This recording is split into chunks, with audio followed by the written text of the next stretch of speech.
Hello बच्चों, आपका स्वागत है हमारे चैनल युवा अकेडमी में।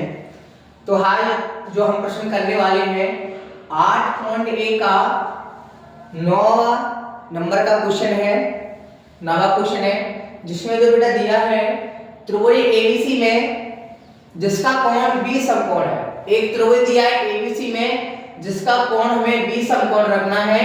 यदि tan a बराबर दिया है आपका 1/√3, तो निम्नलिखित के मान ज्ञात करना है। क्या करना है बेटा? मान ज्ञात करना है। पहला पॉइंट में वाला निकालना है sin a cos c plus cos c sin c का मान ज्ञात करना है। दूसरे वाले में cos a cos c minus sin a और sin c का मान ज्ञात करना है। तो इस वाले क्वेश्चन को करने के लिए सबसे पहले जो दिया है तो एबीसी में जिसका कोण बी समकोण होना चाहिए। क्या होना चाहिए? बी समकोण होना चाहिए। तो सबसे पहले उन त्रिभुज बनाते हैं बेटा। क्या बनाते हैं? त्रिभुज। और हमें जो दिया है उसको भी लिख लेते हैं। हमारे पास सिर्फ एक मान मौजूद है, दिया है क्या सर? tan a बराबर जो आपका जो दिया है 1/√3 दिया है। ठीक है, ये एक मान है अपने पास।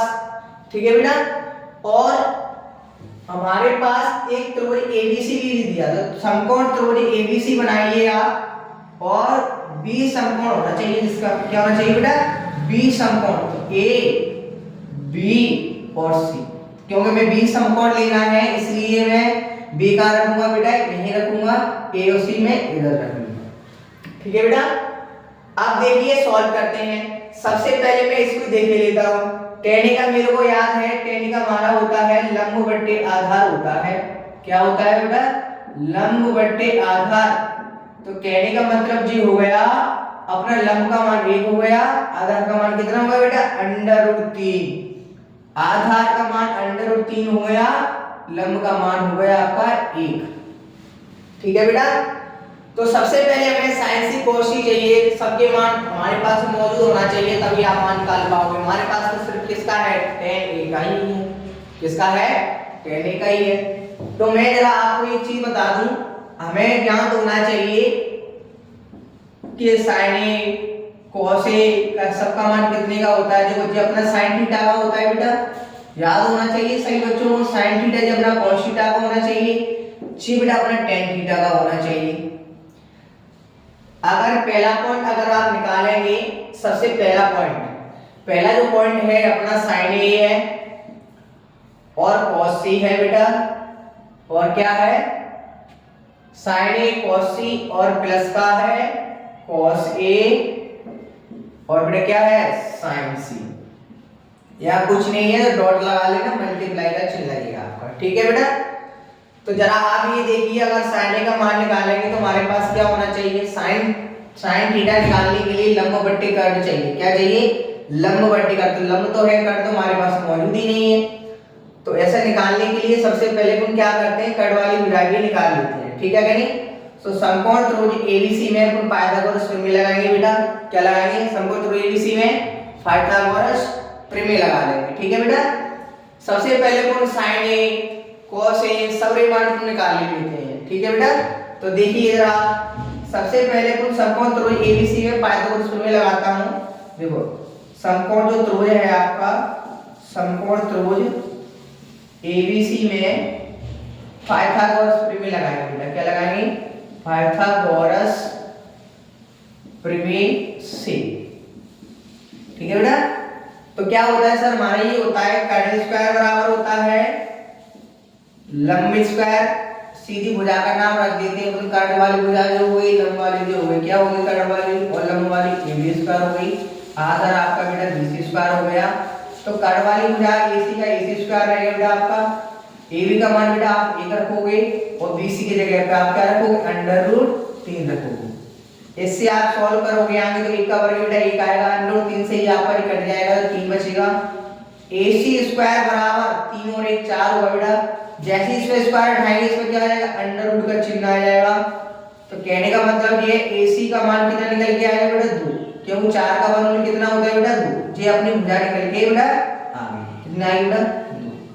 अब आप आराम से किसी का भी मान निकाल सकते हो। ठीक है बेटा। तो देखिए, सबसे पहले हमें क्या करना है? इसका मान रखना है sin c और इनका। तो रखने के लिए आप जरा आप इधर देखिए, यहाँ से मैं सॉल्व करता हूँ धीरे धीरे। सबसे पहले आप साइन ए का मान निकालिए। किसका निकालिए? साइन ए का। सबसे पहले आपको पता होना चाहिए साइन ए का मान होता है क्या है। साइन ए हमारा होता है लंब बट्टे कर्ण। तो साइन ए का मैं रखता हूँ यहाँ पे लंब बट्टे कर्ण। क्या होता है बेटा? लंब बट्टे कर्ण। ठीक है, मल्टीप्लाई का चिन्ह लगा। cos c, cos का पहले आपको cos का ध्यान रखो। cos का मान क्या होता है? cos का मान होता है आधार बट्टे कर्ण होता है। ऐसे मैं इसमें लग लेता हूँ। cos a का भी होता है मेरा आधार बट्टे कर्ण होता है। ठीक है बेटा, आधार बट्टे कर्ण लिखा है। साइन का क्या होता है? साइन का भी पता होना चाहिए, लंब बट्टे क्या होता है बेटा? कर्ण होता है हमारा।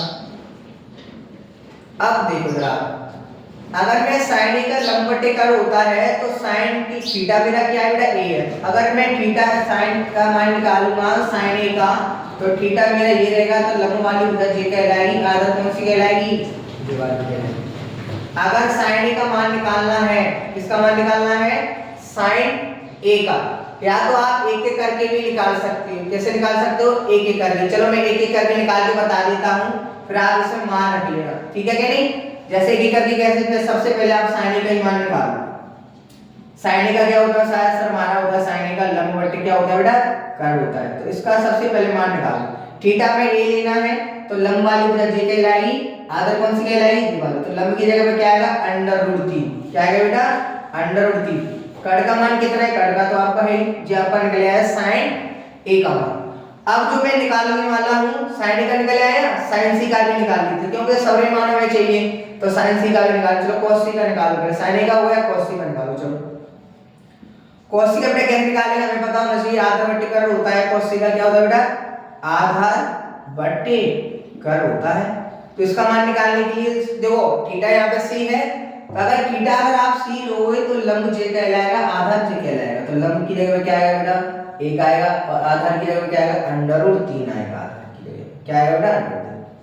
कर्ण का मान तो है ही आपके पास वो। ऐसे ही मैं निकाल लेता हूँ साइन सी का भी निकाल लेता हूँ। साइन सी का क्या हुआ? फॉर्मूला तो भी लगेगा, लंब बट्टे कर्ण लगेगा। क्या लगेगा? लंब बट्टे कर्ण लगेगा। तो थीटा बेटा सी है, थीटा सी लोगे तो लंब जे है, आधार जे है।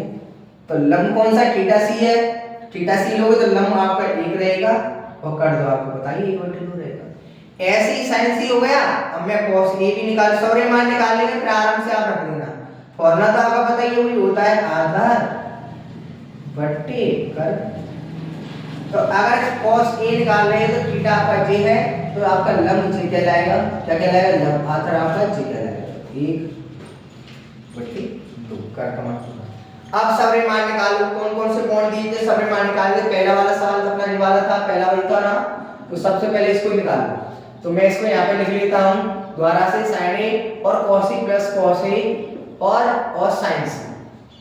ओके, sin a का मान मेरा मान क्या? देखो sin a का सर मेरा मान है √3/2। यहाँ पे किसी का चिन्ह नहीं है तो गुणा का चिन्ह लगाएंगे बेटा। cos c का मान देखिए, cos c का सर हमारा जो मान है √3/2 है सर। ऐसे बेटा cos a का मान देखिए, cos a का मान मैंने कितना निकाला? देखो निकाला है क्या? हाँ सर निकाला है, 1/2 निकाला है सर आपने। और यहाँ कुछ नहीं तो गुणा का चिन्ह लगाइए बेटा।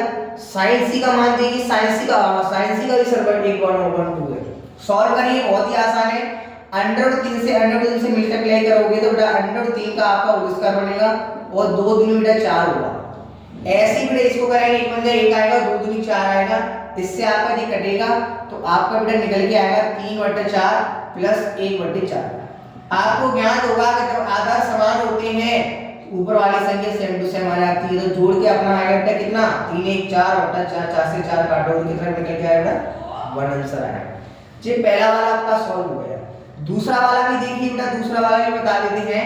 हमको रखना है cos a और cos c minus sin a और sin c।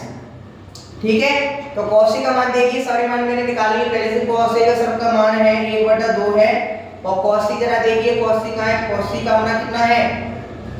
cos a का मान 1/2 हो गया, और cos c का जो हमने निकाला था √3/2 निकाला है।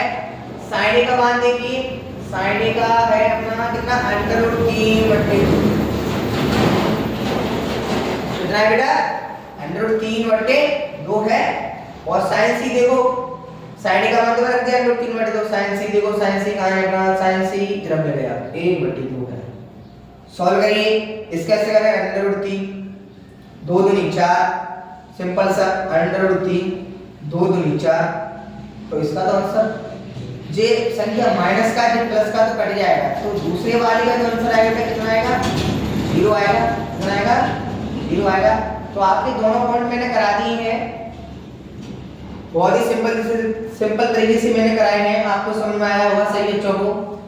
आपको अगर वीडियो पसंद आई हो तो लाइक करें, और इस सवाल देखने के लिए हमारे चैनल को जल्दी से जल्दी सब्सक्राइब करिए, और बहुत ही शानदार तरीके से आपको सवाल कराए जाएंगे, बहुत धीमे धीमे, भले ही आपकी वीडियो लंबी हो जाती है पर आपको समझ में आना चाहिए। मेरा यही उद्देश्य है कि इस वाले सवाल को मैं बहुत जल्दी भी करा सकता था, पर जब तक आपके समझ में नहीं आएगा फिर आपको क्या फायदा, कुछ नहीं। जो आपका सवाल हो गया है, थैंक यू, धन्यवाद।